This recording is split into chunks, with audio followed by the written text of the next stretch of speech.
அப்படி நான் உங்கள் மதம் மாதிரி தான் உங்கள் பொண்ணை கல்யாணம் பண்ணணும்னா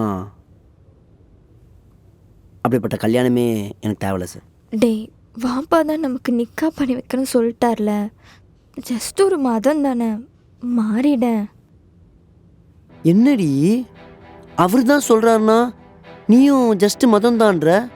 உனக்கும் எனக்கு வேணா அது ஜஸ்ட்டு மதமாக இருக்கலாம், ஆனால் உங்கள் அப்பனை மாதிரி ஒரு சில ஆளுங்களுக்கு அது வெறி. இன்றைக்கி இவர் சொன்னார்னு நான் மதம் மாறினேன்னு வச்சுக்கோ, நாளைக்கு இந்த சமுதாயத்துக்கு நானே ஒரு தப்பான எக்ஸாம்பிள் ஆகிடுவேன். என்னால் முடியாது, சாரி. இதான் உன் முடிவா?